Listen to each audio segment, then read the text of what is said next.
Tidak ada gunanya kau menunggu bantuan. Ditian mengangkat kakinya dan perlahan berjalan menuju Dewa Kuno 9 Kolam. Setiap langkah yang diambilnya terasa seperti menginjak jantung Dewa Kuno 9 Kolam, semakin menambah tekanan padanya.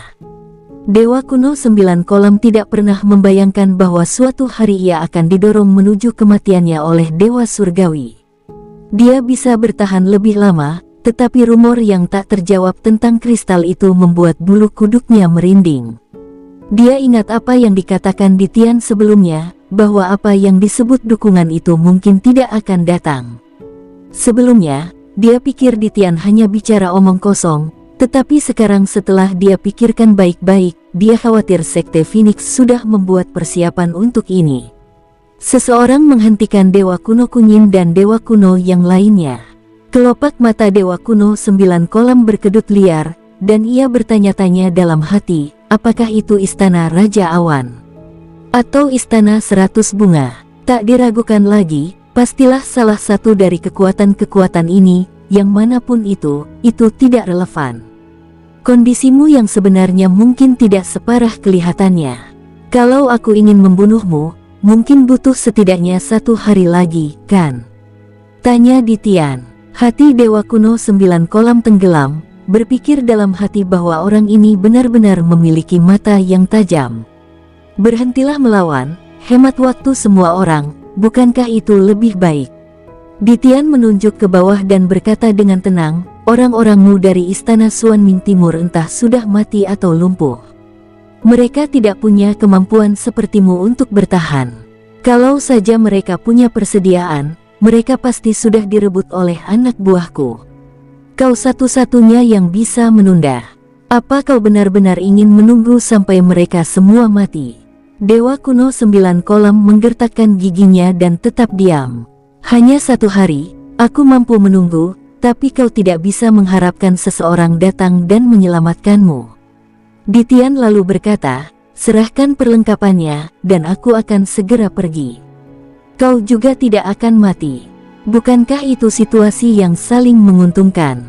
Setiap kata yang diucapkannya memberi tekanan pada Dewa Kuno 9 Kolam. Jika memungkinkan, tidak ada seorang pun yang ingin mati, terutama mereka yang berada di alam Dewa Kuno.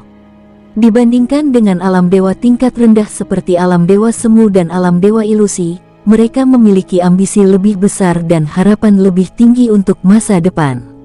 Ditian tidak percaya bahwa Dewa Kuno 9 Kolam akan begitu setianya hingga mempertaruhkan nyawanya hanya demi sejumlah perlengkapan seperti itu.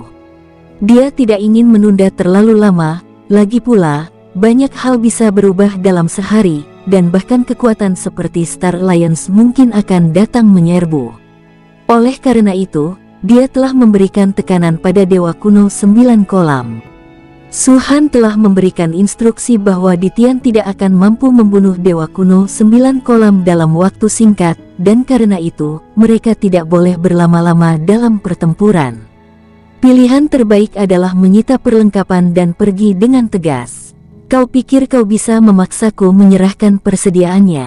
Sama sekali tidak, geram Dewa Kuno 9 Kolam dengan suara rendah.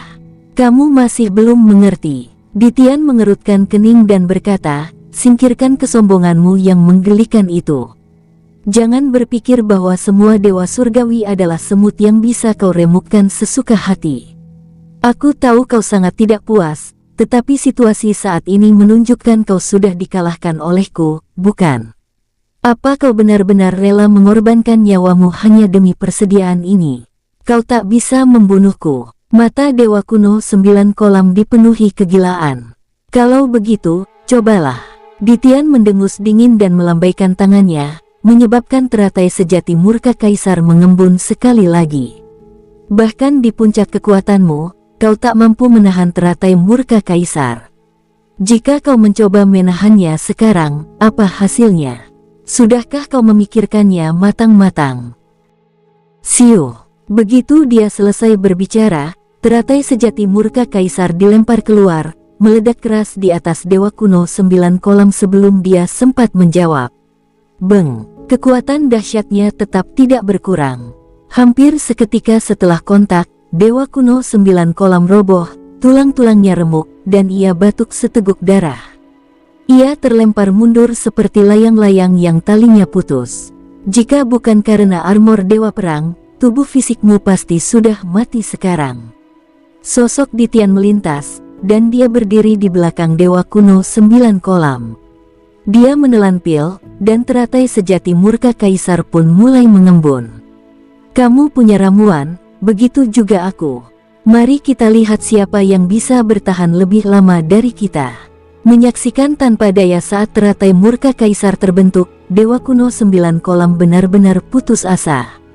Tunggu, dia meraung, aku bisa memberimu perlengkapannya, tetapi kau harus memberitahuku siapa yang menghentikan Dewa Kuno Kunyit dan yang lainnya. Kenyataannya, tidak ada perbedaan antara mengetahui dan tidak mengetahui. Namun tampaknya inilah penghiburan yang dicari oleh Dewa Kuno 9 Kolam untuk dirinya sendiri. Dewa Kuno Arai Formasi, jawab Ditian. Dewa Kuno Arai Formasi. Dewa Kuno 9 Kolam pertama kali menunjukkan sedikit keraguan, lalu matanya melebar dan seluruh tubuhnya bergetar hebat. Dewa Kuno Arai Suci. Dewa kuno gila legendaris dari era yang sama dengan penguasa istana Yunwang, yang menjadi gila saat meneliti formasi. Ini menjadi hal terakhir yang mematahkan semangatnya, dan juga menjadi alasan utama mengapa Ditian mengatakan hal ini kepadanya. Entah Dewa Kuno 9 Kolam mempercayainya atau tidak, setidaknya dalam situasi ini, hal itu dapat membuatnya benar-benar putus asa. Karena istana Yunwang Mansion lah yang membantu, mengapa kau tidak mengakui bahwa kau adalah anggota Sekte Phoenix? Tanya Dewa Kuno 9 Kolam lagi. Ditian mendengus dingin, menggunakan kekuatan kultivasinya untuk menyegel sekelilingnya, lalu tiba-tiba melepaskan topeng dari wajahnya, memperlihatkan penampilan aslinya. Itu benar-benar kau, Dewa Kuno 9 Kolam menggertakkan giginya. Ini aku, jadi apa yang bisa kau lakukan? Ditian berkata, kalau kamu ngotot mau tahu identitasku, aku akan menunjukkannya padamu dengan benar. Tapi selain makin marah, kamu mungkin tidak akan merasa nyaman dimanapun, kan? Marah besar, Dewa Kuno 9 Kolam memuntahkan seteguk darah lagi. Darahmu banyak, ejek Ditian. Buka penjara spasialmu, biarkan aku keluar, dan aku akan memberimu perlengkapannya, kata Dewa Kuno 9 Kolam. Aku tidak butuh kau untuk memberikannya kepadaku, aku akan mengambilnya sendiri, kata Ditian. Apa maksudmu? Dewa Kuno 9 Kolam mengerutkan kening. Berdirilah di sana dengan patuh, dan aku akan menemukan semuanya darimu, kata Ditian lagi. Dewa Kuno Jiutan benar-benar memiliki keinginan untuk bunuh diri. Seorang kultivator alam Dewa Kuno yang bermartabat, namun ia harus berdiri di hadapan seorang kultivator alam Dewa Surgawi dan patuh mengizinkannya memeriksa tubuhnya. Jika ini terbongkar, bagaimana dia akan menyelamatkan mukanya? Malu, sungguh memalukan. Jangan khawatir, aku tidak akan menyentuhmu. Lagi pula, tidak semua orang seperti Dongsuan Minggong, yang suka mengingkari janjinya. Saat Ditian selesai berbicara, dia mengulurkan tangan dan mengambil cincin penyimpanan dari tangan Dewa Kuno 9 Kolam. Tatapan Dewa Kuno 9 Kolam merendah, dan dia tidak memberikan perlawanan. Yang tak terduga adalah Ditian tak hanya mengambil cincin penyimpanan itu, tetapi juga merobek kekosongan di sekitarnya. Kegelapan pun terkoyak, dan ranah hukum yang diciptakan oleh Dewa Kuno 9 Kolam pun terungkap sepenuhnya di hadapan Ditian.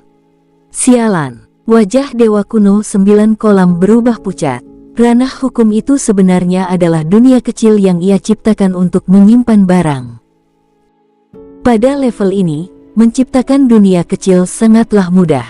Tentu saja, barang-barang penting tersebut tidak akan tersimpan di dalam cincin penyimpanan yang terpasang di jarinya. Dia tidak menyangka Ditian akan dengan mudahnya merobek alam hukumnya, dan Ditian juga tidak menyangka bahwa di dalam alam hukum Dewa Kuno 9 Kolam, selain cincin penyimpanan biru tua, ternyata ada dua wanita. Kedua wanita itu sangat cantik. Tangan mereka diikat dengan tali yang terbuat dari bahan khusus, dan mata mereka tidak menunjukkan rasa takut, melainkan rasa ingin tahu. Ditian tidak memperhatikan detail ini, tetapi malah mencibir, dewa kuno sudah tua sekali, tapi nafsu birahinya masih tinggi. Sungguh mengagumkan, dia, Suhan, telah hidup selama miliaran tahun, dan bukankah dia juga memiliki banyak istri dan selir? Dewa kuno 9 kolam berkata, semua perlengkapan ada di dalam cincin penyimpanan hitam keunguan itu. Sedangkan kedua wanita ini, tinggalkan mereka di sini. Mereka mungkin sebenarnya tidak ingin bersamamu. Tuan Dewa Kuno, sebaiknya kau hentikan tindakan penculikan wanita tak bersalah seperti itu di masa mendatang. Dengan gerakan cepat, Ditian menarik keluar kedua wanita itu. Pada saat yang sama, penjara spasial ditarik sepenuhnya, dan tanpa mengucapkan sepatah kata pun, Ditian memerintahkan anggota Sekte Phoenix untuk mulai mundur. Seluruh jalan utama kota tanpa jalan pulang telah lama menjadi debu, yang tersisa hanya mayat-mayat berserakan di tanah dan deru angin meraung-raung ditiup angin. Di sisi lain, kota tanpa jalan pulang, 3 juta mil jauhnya. Dipimpin oleh Dewa Kuno Kunyin, banyak tokoh kuat dari istana Xuanming Timur duduk bersila di kehampaan. Sesekali mereka menoleh untuk melihat Dewa Kuno Makna Sejati yang berdiri di kejauhan, dan Dewa Kuno Arai Suci yang terus berlarian sambil berteriak bahwa ia ingin membunuh orang. Pada saat ini, mereka teramat cemas, tetapi tidak dapat berbuat apa-apa. Khususnya bagi Dewa Kuno Kunyin, dia hanya bisa berharap bahwa jika dia tidak tiba di kota tanpa jalan pulang tepat waktu, Dewa Kuno Jiutan akan menyadari anomali tersebut dan kemudian mencari bantuan dari istana Xuanming Timur, atau bahkan kekuatan lain seperti aliansi bintang.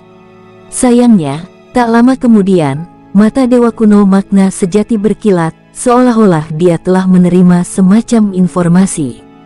Dia tersenyum dan berkata kepada Dewa Suara Kuno, "Aku membuatmu menunggu." "Apa maksudmu?" Dewa Suara Kuno punya firasat buruk. "Urusan kota tanpa jalan pulang sudah selesai, kalian semua boleh melanjutkan," kata Dewa Kuno Makna Sejati. Begitu dia selesai berbicara, kegelapan di sekitarnya lenyap, menampakkan hutan sesungguhnya. Benar saja, ini semua hanyalah ilusi. Akankah Dewa Kuno Arai Suci mendengarkanmu? Dewa Suara Kuno dan kelompok menatap sosok gila itu. Senior Arai Suci tentu saja tidak akan mendengarkanku, tapi dia masih anggota istana Yunwang Mansionku, kata Dewa Kuno Makna Sejati dengan penuh arti. Ekspresi Dewa Suara Kuno menjadi gelap, dan dia langsung berteriak, "Ayo pergi." Begitu dia selesai berbicara, semua orang dari istana Dong Xuanming mengikutinya dan menuju ke kota tanpa jalan pulang. Dewa Suara Kuno adalah yang tercepat, dan karena dia cemas, dia tidak menunggu yang lain. 3 juta mil, tanpa halangan susunan ilusi, akan menjadi jarak yang pendek baginya. Wush! Di atas kota tanpa jalan pulang, angin dingin menderu dan debu memenuhi langit. Kota yang telah berdiri selama bertahun-tahun kini sebagian besar telah hancur. Banyak kultivator liar berdiri di pinggiran luar, menunjuk dan membicarakan apa yang sedang mereka bicarakan. Ketika Dewa Suara Kuno melihat semua ini, ekspresinya menjadi semakin suram. Dia menggunakan indera kedewaannya untuk segera menemukan Dewa Kuno 9 kolam, yang berdiri di kehampaan, menatap kosong ke tanah di bawahnya. "Apa yang sebenarnya terjadi?" tanya Dewa Suara Kuno dengan marah dan suara rendah. "Bukankah semuanya ada di depanmu?" Dewa Kuno 9 kolam menyeka darah dari sudut mulutnya dan tersenyum sedih. "Aku, Dewa Kuno yang bermartabat, telah dikalahkan oleh Dewa Surgawi. Sungguh memalukan, aib yang sangat besar." "Diam." Dewa Suara Kuno menggertakkan giginya, wajahnya yang cantik dipenuhi rasa dingin yang menusuk tulang. "Kalau kau saja tak mampu melakukan ini, apa kau pantas menjadi tetua agung istana Taiya?" Kepala istana secara pribadi menginstruksikan bahwa ada benda yang sangat penting di antara semua perlengkapan ini. "Kau harus melindunginya meskipun itu mengorbankan nyawamu. Jika aku mempertaruhkan nyawaku, bisakah kau datang tepat waktu untuk menyelamatkan barang itu?" tanya Dewa Kuno 9 kolam sebagai balasan. Mendengar ini, nada suara Dewa Suara Kuno terhenti. "Ya, Dewa kuno arai suci dan dewa kuno makna sejati secara pribadi muncul dan dengan paksa menghentikan kami. Jangankan menyerang maju, kami bahkan tidak bisa bergerak sedikit pun. Dukungan seperti apa yang dapat kami tawarkan? Meskipun aku tidak bisa tiba tepat waktu, kau harus bertahan sampai makhluk kuat lainnya tiba. Kata dewa suara kuno lagi. Ditian telah menyegel kekosongan, jadi kristal komunikasiku tidak berguna. Para ahli lain di istana mungkin masih berpikir kau telah tiba di kota tanpa jalan pulang ini, dan mereka tidak akan mengirim ahli lain untuk datang. Dewa kuno 9 kolam berkata, kedua, jangan terus-menerus menyuruhku mempertaruhkan nyawaku. Jika kau benar-benar ingin melindungi benda itu, mengapa kau tidak bergegas ke sini sendiri? Ketika kau dihentikan, bukankah kau tetap di sana dengan patuh? Mendengar itu, dewa suara kuno terdiam. Dalam hal kultivasi, dia memang lebih tinggi dari dewa kuno 9 kolam, tetapi dalam hal status, keduanya berada pada level yang sama. Tidak ada gunanya berdebat di sini sekarang. Apa mereka benar-benar mengambil perlengkapan itu? Tanya dewa suara kuno lagi. Ya, dewa kuno 9 kolam mengangguk. Awalnya aku bermaksud menyembunyikannya di alam hukumku, tetapi Ditian sangat cerdik. Dia tidak hanya mengambil cincin penyimpanan berisi perlengkapan, tetapi juga.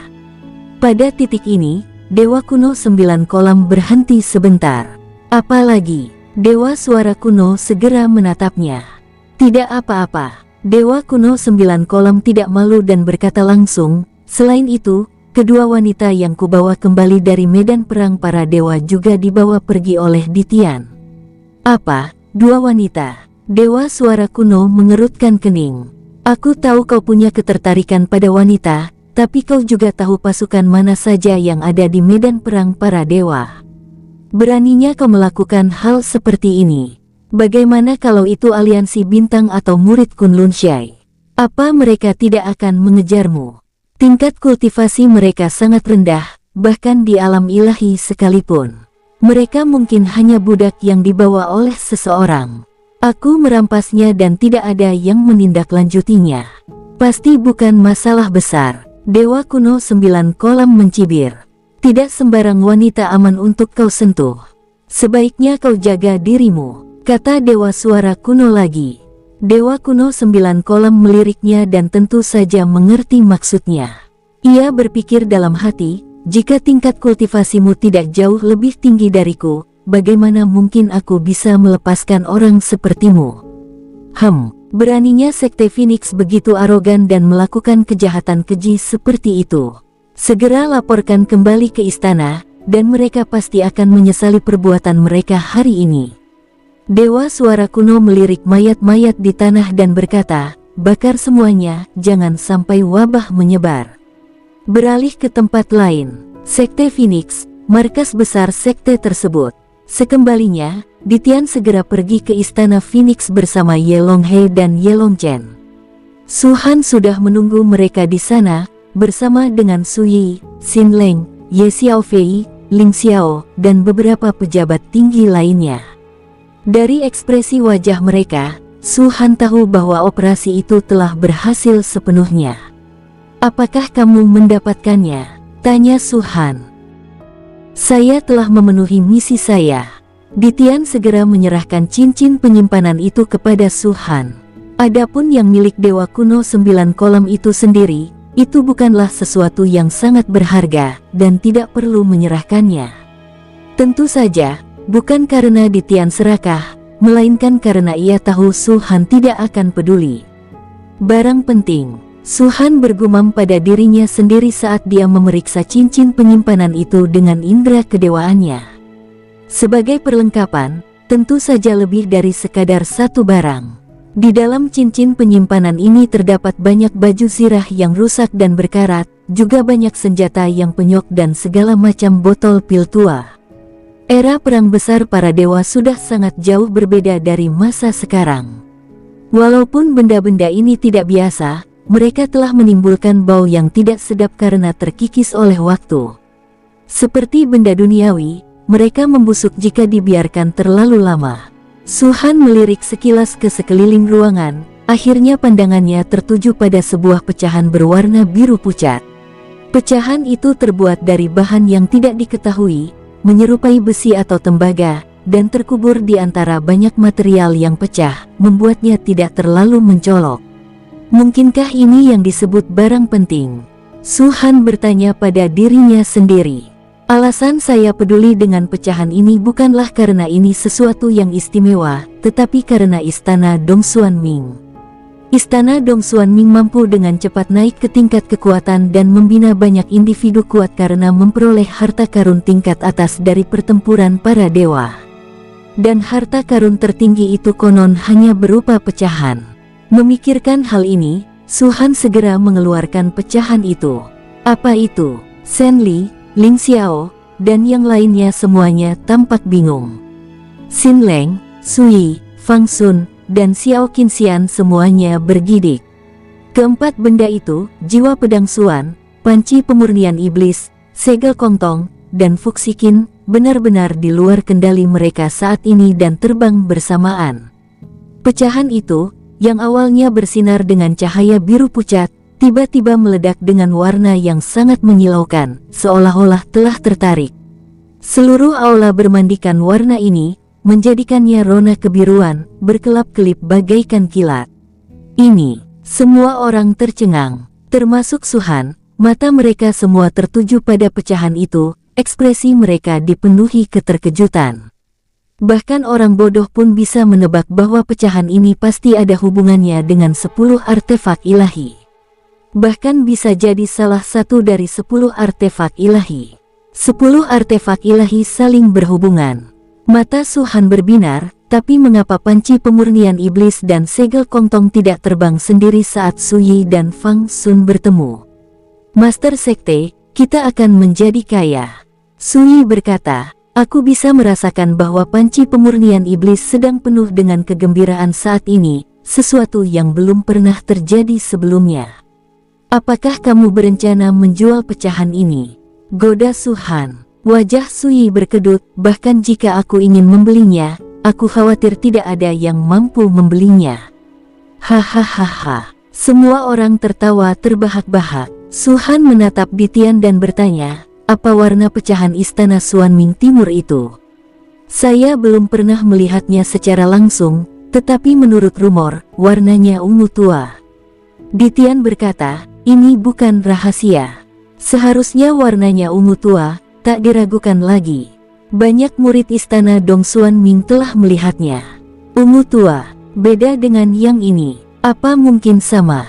Gumam Su Han. Fang Sun segera bertanya, Master Sekte, apakah maksud Anda ini adalah pecahan dari beberapa artefak dewa kuno? Kemungkinan besar begitu, kalau tidak, hal itu tidak akan beresonansi dengan semua artefak kuno.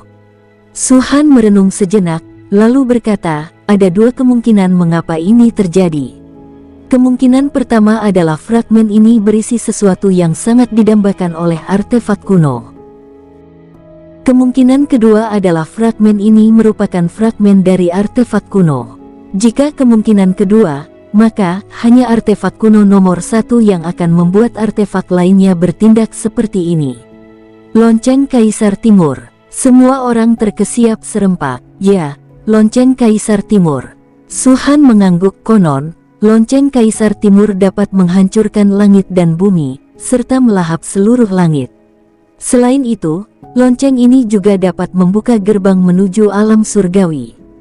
Kita tidak tahu persis di mana letak alam surgawi itu, tetapi pastilah tempat yang melampaui banyak lapisan bima sakti dan langit berbintang.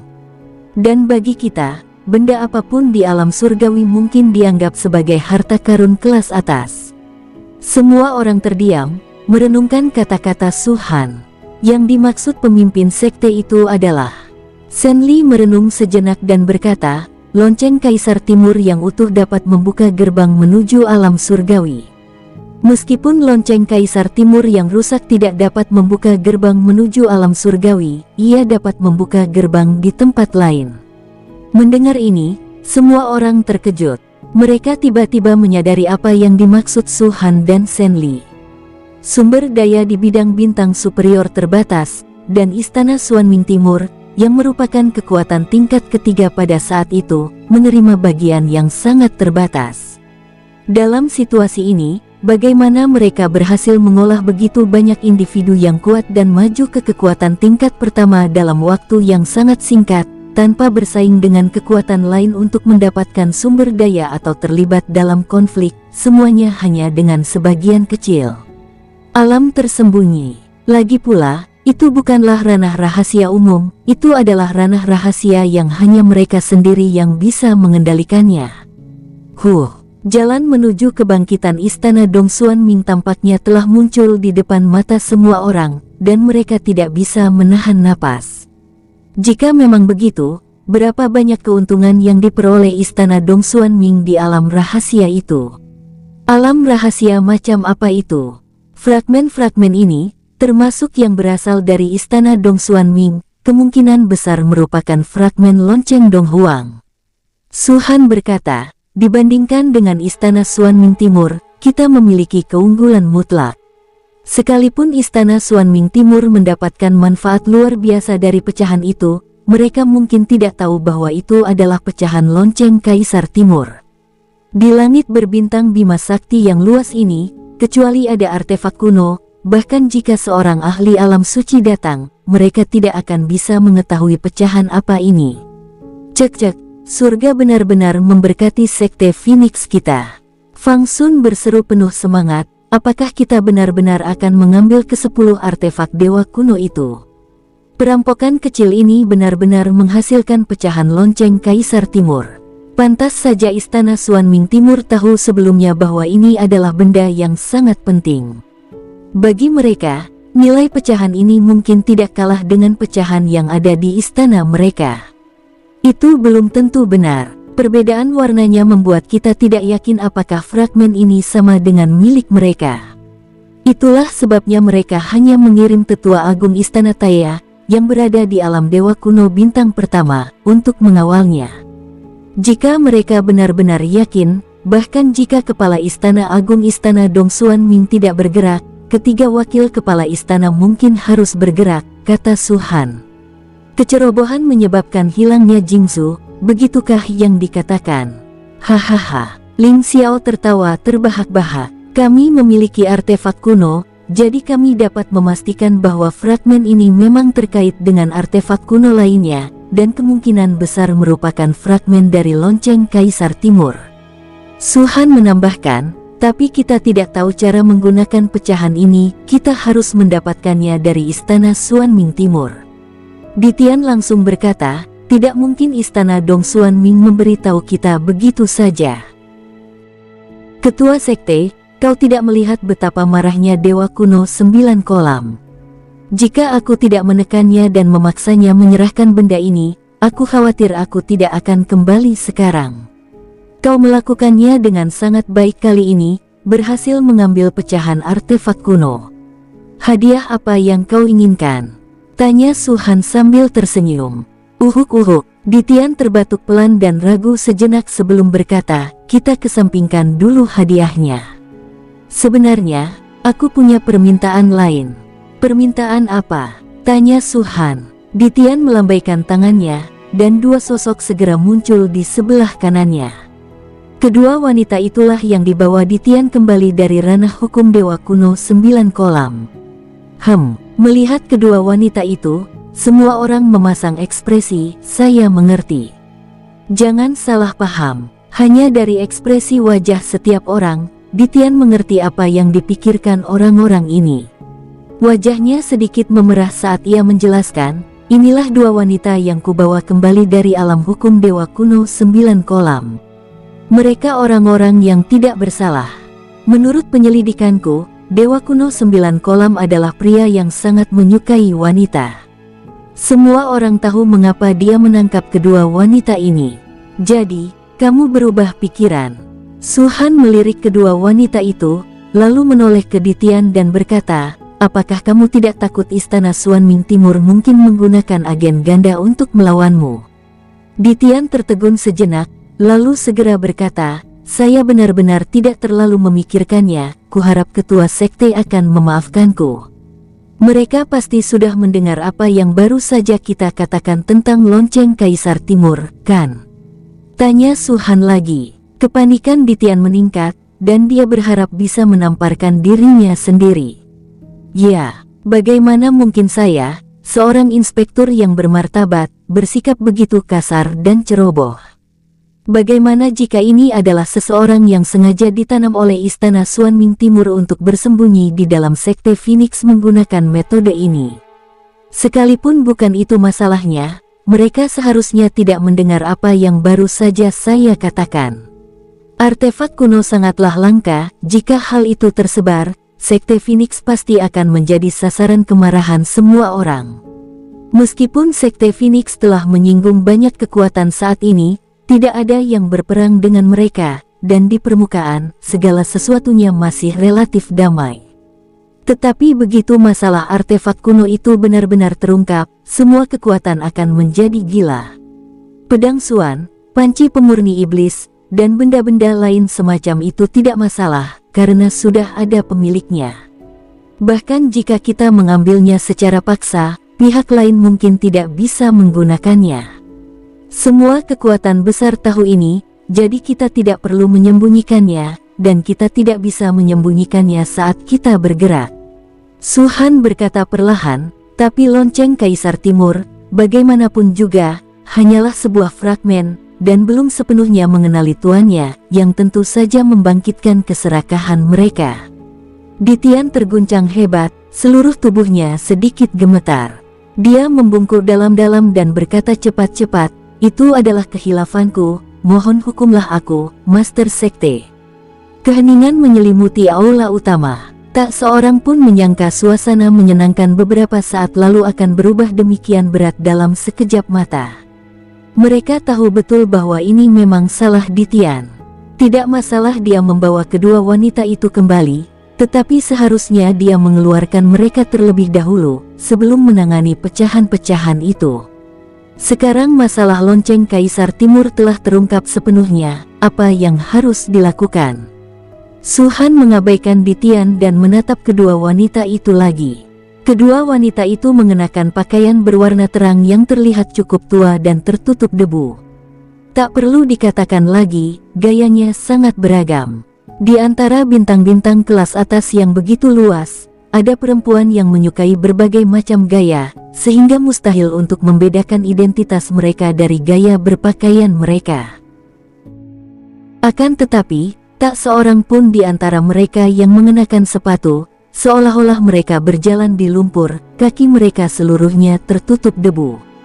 Melihat wajah mereka, mereka tidak terlalu cantik, tetapi mereka sangat menggoda. Matanya yang cerah masih menyimpan rasa ingin tahu saat dia mulai mengamati para petinggi Sekte Phoenix sejak dia muncul. "Siapa nama kalian?"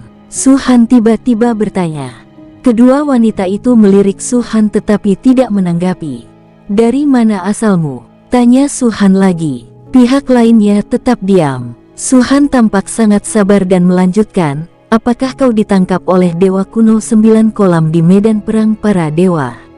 Sebelum kau ditangkap, kau berasal dari faksi mana? Kunlun Zai, Gerbang Tianlong, Pavilion Fengwu, atau Aliansi Bintang?" Seperti sebelumnya, kedua wanita itu tidak ingin menjawab Su-han. "Seret dia keluar dan potong-potong dia," kata Su-han tenang sambil bersandar. "Master Sekte, Ditian ingin berbicara." "Diam." Su-han mendengus, "Sebagai inspektur Departemen Inspeksi, kau seharusnya sangat teliti. Bagaimana kau bisa membuat kesalahan sekecil itu? Aku tidak akan menghukummu, tapi kau masih ingin membela mereka.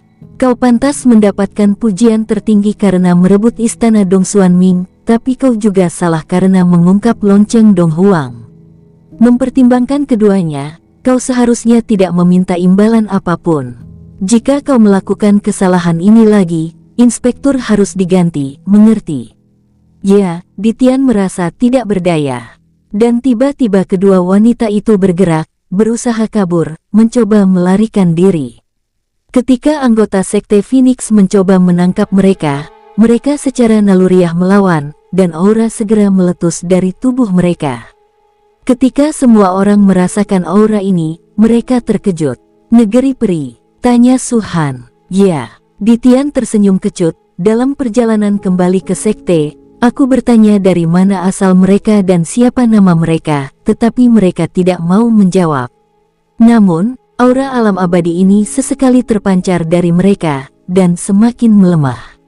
Sepertinya saat pertama kali aku melihat mereka, mereka memiliki aura seorang dewa abadi, tetapi sekarang mereka hanya setingkat raja abadi. Suhan mengerutkan kening dan merenung sejenak, lalu berkata dengan suara berat, apapun yang terjadi, mereka berdua tidak bisa dibiarkan begitu saja. Keluarkan mereka dan penggal kepala mereka. Tidak ada seorang pun yang berani menentang keinginan Suhan. Para anggota klan Phoenix mendekat lagi, mencoba menangkap kedua wanita itu yang melawan dengan ganas.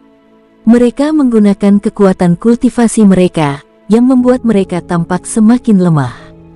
Dalam beberapa pertarungan singkat ini, mereka jatuh dari alam raja abadi ke alam roh abadi. Ayo kita pergi. Wanita berpakaian kasa putih itu akhirnya berbicara, dan ini adalah pertama kalinya dia mengeluarkan suara. Jadi kamu bisa bicara. Suhan menyipitkan matanya, bagaimana tingkat kultivasimu bisa turun begitu cepat? Tanpa energi primordial kuno, tingkat kultivasiku dan adikku secara alami akan anjlok. Wanita berbaju putih itu memelototi Suhan, tampak sangat marah. Ki asal kuno, apa itu? Suhan mengerutkan kening. Yang lain juga tampak bingung, karena ini adalah pertama kalinya mereka mendengar istilah Ki asal kuno. Kau tidak tahu tentang energi primordial kuno. Apa kau tidak membutuhkan energi primordial kuno untuk kultivasimu? Wanita berbaju putih itu mencibir. Dia tampaknya sudah menyimpulkan bahwa Suhan adalah orang jahat. Atau mungkin, semua orang di seluruh aula Phoenix ini, kecuali Ditian yang menyelamatkan mereka, adalah orang jahat.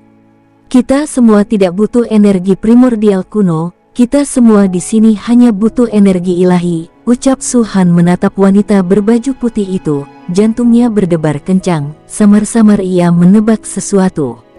Energi ilahi, apa itu? Wanita berbaju putih itu menatap Ditian. Ditian melirik Suhan, dan melihat Suhan mengabaikannya, dia ragu sejenak sebelum mengeluarkan kristal suci. Apa yang terkandung di dalamnya adalah roh. Wanita berpakaian putih itu mengambil kristal suci itu, memandanginya sejenak, lalu tiba-tiba tertawa terbahak-bahak. Hahaha, kamu benar-benar bilang kamu pakai benda tipis dan kotor seperti ini untuk kultivasi. Apa kamu pikir kami bodoh? Kok bisa kultivasi pakai benda ini? Tunjukkan padaku bagaimana kamu bisa kultivasi pakai benda ini. Melihat wanita berpakaian putih itu bersikap begitu lancang di depan Suhan, Ditian menjadi semakin khawatir. Dia mengambil kristal suci itu, memasukkannya langsung ke dalam mulutnya, lalu menelannya sekaligus. Tawa wanita itu tiba-tiba berhenti. Dia menatap Ditian, matanya dipenuhi ketidakpercayaan. Kamu benar-benar menelannya. Keluarkan saja sekarang. Bagaimana kamu bisa memakannya? Dia mengulurkan tangan, mencoba membuka mulut Ditian, namun Ditian menahan tangannya dan mendesis, jangan main-main, pemimpin sekte sedang mengawasi. Pemimpin sekte, wanita itu menatap Suhan, apakah kau benar-benar seorang pemimpin sekte? Tapi kau terlihat, sama sekali tidak layak menjadi pemimpin sekte. Berani sekali kau, lancang. Shen Li, Xuan Yuanxiong, dan yang lainnya semua berdiri dan mulai menegurnya. Omong kosong apa yang kau bicarakan? Kata Ditian juga. Wanita itu tidak marah, malah, ia dipenuhi keluhan dan berkata, benar. Kau jauh lebih rendah daripada ayahku. Aku tidak merasakan sedikit pun otoritas yang dimiliki ayahku darimu. Apa yang membuatmu berpikir kau bisa menjadi pemimpin sekte? Beraninya kau bicara omong kosong. Penjaga. Xuan Yuanqiong berteriak pada anggota sekte Phoenix, apa yang kalian lakukan? Mereka hanya dua kultivator alam abadi. Master sekte sudah memberi perintah 2 kali, dan kalian malah membiarkan mereka berdiri di sini. Mendengar ini, Anggota Sekte Phoenix langsung menunjukkan ekspresi ngeri, dan kekuatan kultivasinya melonjak keluar, mencoba menyeret kedua wanita itu pergi. Tunggu, Su Han tiba-tiba berbicara, menatap wanita itu dan berkata, "Ki asal kuno, apakah itu benda kultivasi dari zaman kuno?" Ya, wanita berbaju putih itu sama sekali tidak ragu, ini zaman kuno. Sekalipun kau tidak sekuat ayahmu, kau seharusnya tahu tentang energi primordial kuno. Kenapa kau berpura-pura bodoh di sini dan mencoba membunuhku? Mendengar kata-kata itu, bibir Su Han berkedut sedikit. Dia berkata, "Ini bukan zaman kuno, ini masa depan. Generasi masa depan. Apa maksudmu?" Wanita berbaju putih itu mengerutkan kening. Zaman kuno sudah lama berlalu, setidaknya ratusan juta tahun telah berlalu. Sekarang, inilah masa depan. Su Han merenung sejenak, lalu berkata, "Hubungan antara generasi selanjutnya dan zaman kuno sama seperti hubungan antara zaman kuno dan era primitif." Apa? Ekspresi wanita berbaju putih itu berubah drastis, dan wanita berbaju biru di sampingnya, yang dipanggilnya kakak perempuan, juga membelalakkan matanya. Bedanya, adiknya itu nampaknya sudah menduga hal itu, tetapi terkejut dan tidak bisa menerima kepastian Su Han dalam mengatakannya. "Mustahil." Wanita berbaju putih itu menggelengkan kepalanya dengan keras. "Di mana ayahku? Kemana ayahku pergi? Lepaskan aku harus menemukan ayahku. Lepaskan aku." Dum, bush. Bersamaan dengan teriakannya yang melengking, aura yang amat mengerikan tiba-tiba keluar dari tubuhnya. Aura yang terpusat pada wanita berpakaian putih, menyapu seluruh istana Phoenix dalam sekejap, lalu menyapu seluruh markas Sekte Phoenix. Uhuk, banyak orang batuk darah, termasuk Su Han. Raungan yang memekakkan telinga bergema di mana-mana, dan banyak istana yang baru saja dibangun kembali hancur berantakan dan berubah menjadi debu. Pada saat ini, banyak sekali mata yang tertuju pada Aula Phoenix. Su Han dan yang lainnya menatap kosong ke arah wanita berpakaian putih itu, wajah mereka dipenuhi ketakutan. Sekte, Master Sekte, Xuan Yuanxiong tergagap, jantung Su Han berdebar kencang, dan pikirannya sudah kacau. Mungkin Xuan Yuanxiong dan yang lainnya hanya merasakan aura barusan sangat kuat, luar biasa kuat. Namun, Su Han merasakan sedikit jejak alam dominator dari aura itu. Lebih tepatnya, itu pasti aura alam yang lebih tinggi dalam alam dominator. Sebelumnya, di istana terakhir di tangga surgawi, Kaisar Yiling telah mengatakan bahwa alam berdaulat hanyalah satu alam utama, dan di dalamnya ada beberapa sub-alam. Misalnya, 3 dewa, 7 kehidupan, dan 9 roh. Ketiga dewa tersebut adalah Kaisar Manusia, Roh Bumi, dan Dewa Surgawi. Para dewa di sini merujuk pada penguasa surga, yang sepenuhnya berbeda dari status Su Han saat ini sebagai seorang dewa. Saat Su Han pertama kali memasuki alam dominator, ia hanyalah seorang Kaisar Manusia dominator, yang dapat dianggap sebagai level terendah dari alam dominator. Akan tetapi, meskipun aura barusan tidak memiliki kekuatan sejati seorang kultivator alam dominator, dalam hal level, aura itu sepenuhnya melampaui Su Han saat itu. Setidaknya, mereka adalah roh bumi, atau bahkan dewa. Jika sebelumnya Su Han ragu dengan identitas kedua wanita ini, kini ia sepenuhnya yakin bahwa mereka tidak berbohong. Namun meski begitu, Su Han masih tidak dapat mempercayainya. Sejak kemunculannya pada generasi-generasi berikutnya, periode kuno telah sepenuhnya lenyap dalam sungai panjang sejarah. Ada makhluk-makhluk yang secara alamiah kuat dari zaman dahulu kala yang bertransformasi sempurna menjadi generasi-generasi berikutnya, namun seiring berjalannya waktu, mereka berangsur-angsur meninggal. Hingga hari ini, tak satu pun orang di bawah Bima Sakti ini merupakan keturunan ras kuno, mereka semua adalah penduduk asli dunia ini. Awalnya, Su Han benar-benar percaya bahwa kedua wanita ini berasal dari kekuatan tertentu di wilayah bintang kelas atas. Bahkan jika tidak diatur secara khusus oleh Istana Dongsuan Ming, itu harus menjadi keturunan kekuatan seperti Aliansi Bintang dan Kunlun Zai. Terutama setelah merasakan aura surgawi mereka, Su Han menjadi lebih yakin lagi, karena hanya murid-murid berpangkat tinggi dari pasukan-pasukan sakti tersebut yang dapat diizinkan oleh sekte mereka untuk menemani mereka ke medan perang para dewa guna memperluas wawasan mereka selama berada di alam surgawi. Tetapi dia tidak pernah menduga bahwa dia salah besar. Kedua wanita ini sebenarnya adalah keturunan ras kuno. Orang-orang dari era itu masih hidup sampai sekarang. Rasanya mustahil. Alam berdaulat konon dapat bertahan selama langit dan bumi, tetapi kenyataannya masih ada batas umur. Su Han sangat jelas tentang hal ini, yang merupakan alasan lain mengapa ia terkejut. Bahkan mereka yang berada di alam berdaulat pun mungkin tak akan hidup selama itu. Bagaimana kedua makhluk alam abadi ini bisa bertahan sampai sekarang? Dia hanya bilang tingkat kultivasinya menurun karena kehilangan energi primordial kuno. Mungkinkah mereka tidak hanya berada di alam abadi di zaman kuno? Su Han menarik napas dalam-dalam dan bertanya, "Siapa nama kalian?" "Bukan urusanmu," wanita berpakaian putih itu berkata. "Begitu kami menemukan ayah kami akan membuatnya membunuhmu." Mendengar itu, Su Han tercengang. Kedua anggota klan kuno ini mungkin tidak memiliki kualitas lain yang patut ditebus, tetapi mereka tentu menyimpan dendam sebaik-baiknya. Lebih tepatnya, satu-satunya orang yang tampaknya menyimpan dendam adalah wanita berpakaian putih ini. "Namaku Baigu, dan namanya Baisan," kata wanita berbaju biru itu. Suaranya benar-benar berbeda dari suara kakaknya, suaranya lembut dengan sedikit serak, tidak seperti suara Baisan yang jernih, yang terdengar sangat lembut. "Ayahmu mungkin tidak bisa datang." Su Han merenung sejenak dan berkata, "Pasti ada semacam pergolakan di akhir zaman kuno. Ayahmu menggunakan sihir yang hebat untuk menyegel kalian berdua, dan kalian baru saja terbangun sekarang. Sedangkan ayahmu, dia mungkin sudah berubah menjadi tulang belulang dan lenyap di antara langit dan bumi."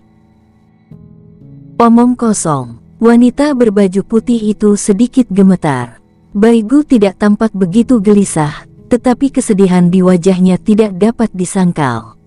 Setelah lama terdiam di Aula Phoenix, emosi Baigu dan Baisan berangsur-angsur stabil. Baigu, sebagai kakak perempuan, tampak jauh lebih tenang daripada Baisan, seolah-olah dia telah mengantisipasi fakta ini. Sosok berpakaian putih, di sisi lain, jauh lebih sederhana, tetapi juga jauh lebih mendominasi. Jika kepribadian Baigu merupakan sosok wanita terdidik, lembut, dan berbudi luhur, maka Baisan adalah sosok yang lincah, pintar, dan nakal. Baigu tidak punya rasa sayang atau dendam tertentu terhadap orang-orang sekte Phoenix, karena ayahnya adalah mantan pemimpin sekte. Dia paham betul tentang urusan sekte tersebut dan dia juga tahu tentang lonceng Kaisar Timur. Kemeja putihnya berbeda. Sejak mendengar Su Han akan membunuhnya dan saudara perempuannya, ia terus memelototi Su Han. Selain Ditian, ia menganggap semua anggota senior sekte Phoenix sebagai orang jahat, termasuk sesama wanita seperti Xiao Yuhui dan Ren Qinghuan. "Aku tidak tahu apa yang terjadi di akhir zaman kuno, tetapi satu hal yang pasti, inilah masa depan, dan masa depan itu sudah ada sejak lama. Jika ayahmu bukan makhluk agung, dia tidak akan hidup sampai hari ini." Su Han terdiam beberapa saat, lalu berkata, "Tentu saja, dia mungkin telah memasuki alam lain, atau bahkan bergabung dengan kerajaan alam semesta tertentu, tetapi dia jelas tidak ada di Bima Sakti, karena tidak ada yang sekuat dia di Bima Sakti saat ini. Kau tahu ayahku sangat berkuasa. Beraninya kau ingin membunuhku," kata wanita berbaju putih itu dengan marah. "Sudah kuduga." Su Han mengangkat bahu. "Apakah kamu tahu tentang kerajaan semesta?" tanya Baigu sambil menatap Su Han. "Kau juga tahu itu?" Su Han bertanya balik. "Orang-orang dari zaman dahulu semuanya tahu ini," kata wanita berbaju putih. Su Han tak kuasa menahan senyum getir. Berlalunya sebuah era telah menyebabkan informasi dunia ini tertinggal. Aku khawatir di Bima Sakti saat ini, selain kita, hanya ada sedikit orang yang tahu tentang kerajaan kosmik. Wanita berbaju putih itu tidak membahasnya lebih lanjut, melainkan berkata, ayahku bukanlah makhluk tertinggi. Aku ingat dia pernah mengatakan bahwa tingkat kultivasinya setara dengan penguasa 9 roh. 9 roh. Jantung Su-han berdebar kencang. 9 roh. Itu adalah eksistensi mengerikan yang paling dekat dengan alam tertinggi. Apakah ayah Bai Gu dan Bai San sekuat itu? Namun, setelah mendengarnya mengatakan itu, Su-han menjadi semakin yakin bahwa mereka memang ras kuno dan tidak menipunya. 9 roh berdaulat, kerajaan kosmik, asal-usul kuno Qi. Berapa banyak orang di Bima Sakti saat ini yang familiar dengan istilah-istilah ini? Bahkan Su-han mendengar tentang energi primordial kuno untuk pertama kalinya. Dalam hal pengetahuan, saudara perempuan Bai mungkin memiliki jauh lebih banyak daripada Su-han, tetapi mereka sama sekali tidak tahu apa yang terjadi pada generasi selanjutnya. Karena ini salah paham, izinkan saya memperkenalkan diri secara resmi. Su-han berdiri, nama saya Su-han, Ketua Sekte Phoenix. Mereka adalah istri-istri saya, dan yang lainnya adalah anggota senior Sekte Phoenix. Sekte Phoenix memiliki banyak musuh. Sebelumnya, saya mengira Anda mata-mata yang dikirim oleh kekuatan musuh, itulah sebabnya saya berkata akan membunuh kalian. Karena identitas kalian telah diverifikasi, saya mohon maaf. Bai Gu membungkuk sedikit namun tidak berbicara. Wanita berbaju putih itu mendengus dan berkata, aku tidak percaya dengan tindakanmu. Tadi kau mencoba membunuh kami beberapa kali, tapi sekarang kau bersikap begitu ramah. Kau pasti punya rencana licik. Tidak, sungguh tidak. Su-han segera menggelengkan kepalanya. Permintaan maafnya yang tulus membuat petinggi Sekte Phoenix curiga bahwa dia sedang merencanakan sesuatu. Sekarang kesalahpahaman sudah terjernihkan, tidak perlu lagi dicari tahu lebih jauh. Bai Gu menarik pria berpakaian putih itu dan bertanya, siapa nama pria ini? Ditian, kata Su-han sambil tersenyum tipis. Ditian menangkupkan tangannya sedikit, yang dianggap sebagai salam formal. Dia orang baik, kata Bai Gu dengan penilaian yang sangat positif. Wajah Ditian sedikit memerah, dan ia hendak mengatakan sesuatu ketika mendengar pria berbaju putih itu berkata, tentu saja dia orang baik, lagi pula dialah yang menyelamatkan kita. Orang tua itu, matanya penuh keserakahan saat menatap kita. Kalau saja kultivasiku tidak turun, aku pasti sudah mencungkil matanya. Jelas, dia mengacu pada dewa kuno 9 kolam. Su-han bertanya sambil tersenyum, bagaimana tingkat kultivasimu pada puncaknya? Leluhur suci, apa yang kau inginkan? Tanya wanita berpakaian putih itu sambil mengangkat dagunya. Dia tidak tahu apa artinya, berada di bawah atap seseorang dan harus menundukkan kepala, dan setiap percakapan dengan Su-han penuh dengan permusuhan. Orang suci leluhur, Su-han tersentak dalam-dalam. Ini adalah alam tertinggi di alam suci. Kedua wanita yang tampaknya tidak berdaya ini sebenarnya adalah orang suci leluhur. Adikku bahkan lebih kuat dariku. Sebelum kami tertidur, dia sudah mencapai level penguasa manusia, tambah wanita berbaju putih itu. Mata Su-han berkedut hebat. Ternyata aku terlalu banyak berpikir. Bukan 2 orang suci leluhur, tapi 1 orang suci leluhur dan 1 penguasa. Di zaman kuno, apakah penguasa benar-benar ada di mana-mana? Mungkin tidak. Apakah ada banyak ahli alam berdaulat di zaman kuno? Tanya Su-han dengan nada lembut, sangat berbeda dengan sikap dinginnya sebelumnya. Bagi siapapun, kedua gadis yang murni dan polos ini adalah harta yang sangat berharga. Tidak banyak, tidak sedikit juga, tapi ayahku adalah salah satu pakar terbaik saat itu, jawab Bai Gu. Kenapa kau bertanya begitu? Kenapa kami harus memberitahumu? Teriak wanita berbaju putih itu. Su-han berhenti sejenak. Dia juga mengerti bahwa karena komunikasi yang tidak menyenangkan sebelumnya, gadis itu masih memendam rasa kesal padanya, jadi mungkin akan sulit untuk mendapatkan apapun darinya sekarang. Kamu baru bangun, jadi istirahatlah. Aku akan menyiapkan kamar terbaik untukmu, kata Suhan. Kamar terbaik. Wanita berpakaian putih itu melirik ke arah istana yang telah runtuh sepenuhnya dan berkata dengan nada menghina, "Apa masih ada kamar di sini?" Wajah Suhan berkedut sedikit, berpikir dalam hati, "Ini semua gara-gara kamu." Tetapi tentu saja dia tidak akan mengatakan hal itu, kalau tidak, wanita berbaju putih itu akan meledak lagi. Yah, itu hanya istana, bisa diperbaiki dengan cepat. Selanjutnya, mari kita bangun istana tempatmu akan tinggal, bagaimana? Kata Suhan. Tidak, aku dan adikku ingin tinggal bersamanya. Wanita berbaju putih itu menunjuk di Tian, dia satu-satunya orang baik di sini. Kami tidak percaya siapapun. Mendengar ini, mata semua orang berbinar, dan mereka menatap di Tian dengan ekspresi mengejek. Wajah di Tian memerah, dan dia berkata dengan canggung, ini tidak benar, kan? Ada apa? Tanya wanita berbaju putih itu balik.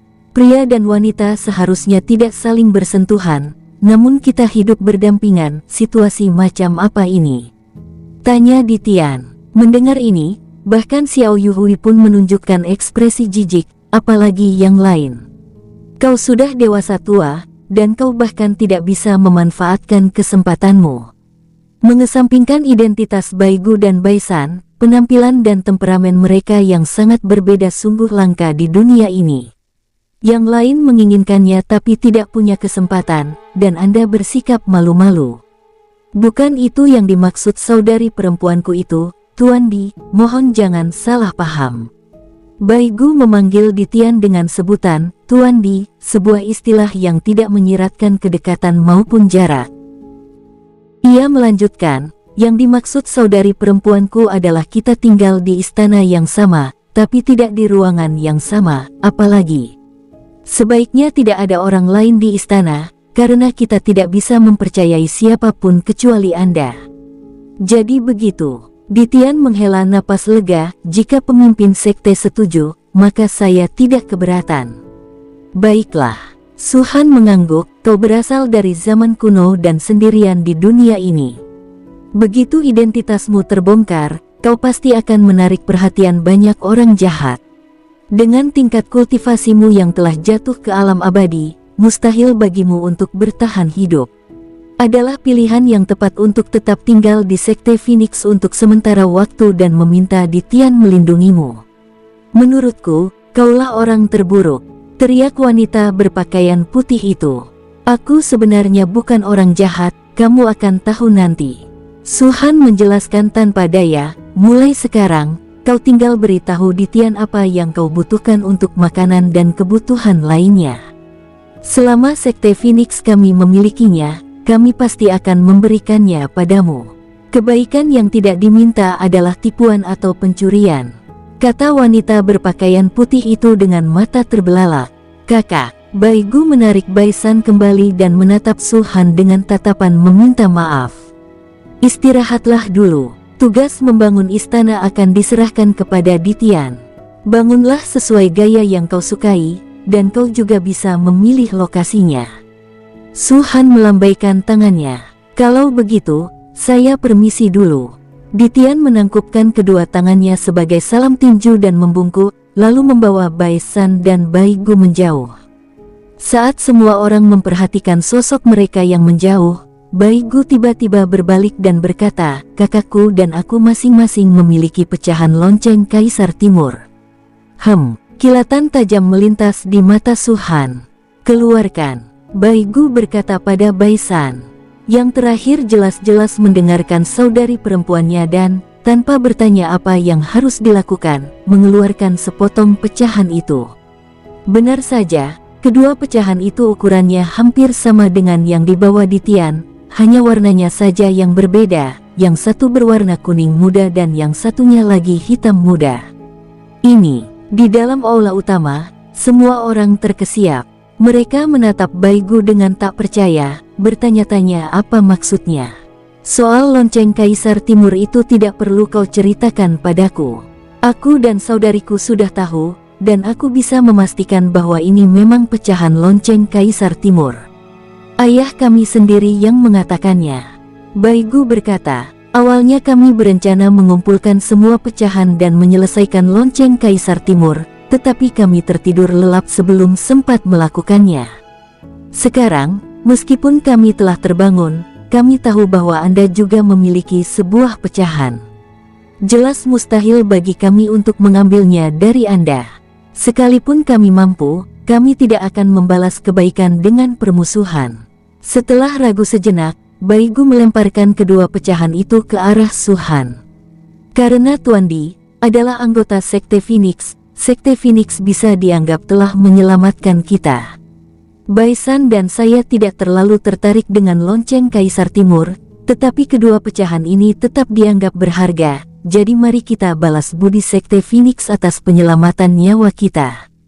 Tidak, Suhan berdiri, tetapi alih-alih mengambil kedua pecahan itu, ia mengerutkan kening dan berkata, aku memang menginginkan kedua pecahan ini, tapi ini terlalu berharga.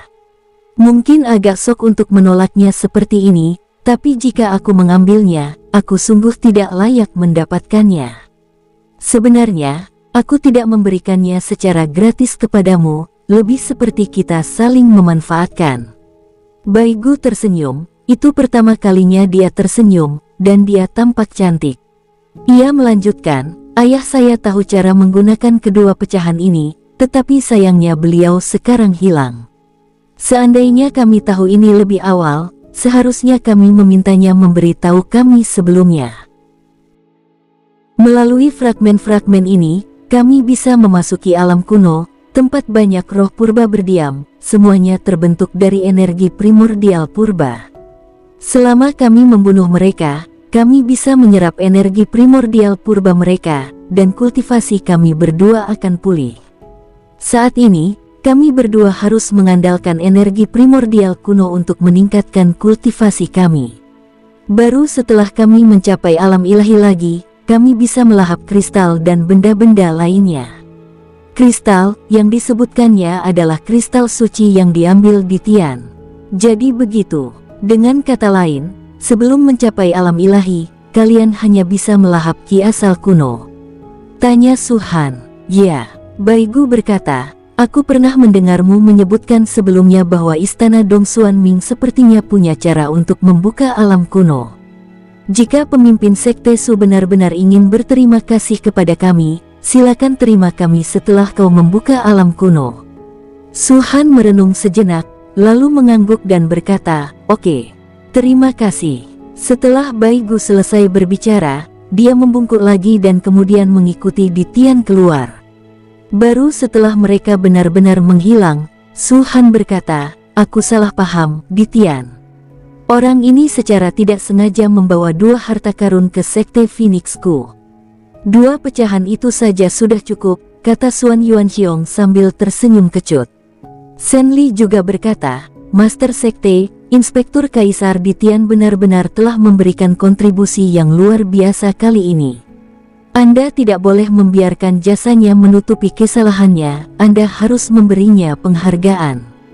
Saya mengerti. Suhan mengangguk. Seperti yang diharapkan dari permata yang dipelihara oleh klan agung, ayahnya pastilah orang yang sangat baik juga.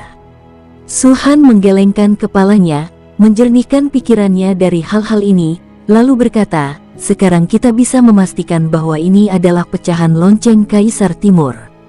Alasan mengapa Istana Xuanming Timur mampu berkembang menjadi kekuatan tingkat pertama dalam waktu sesingkat itu pasti karena mereka telah memasuki alam kuno. Sumber energi kuno di sana jelas bukan hanya sesuatu yang dapat diserap oleh para kultivator kuno, tetapi mungkin juga akan sangat berguna bagi kita.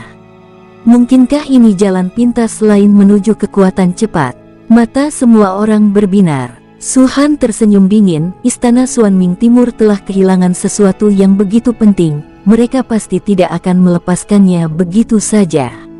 Menurutku, mereka akan mencoba merebutnya dengan paksa atau datang untuk bernegosiasi dengan kita. Sekarang, mari kita tunggu kedatangan Istana Xuanming Timur. Bersambung, sampai jumpa di episode berikutnya. Semoga kalian semua terhibur. Terima kasih, bye-bye.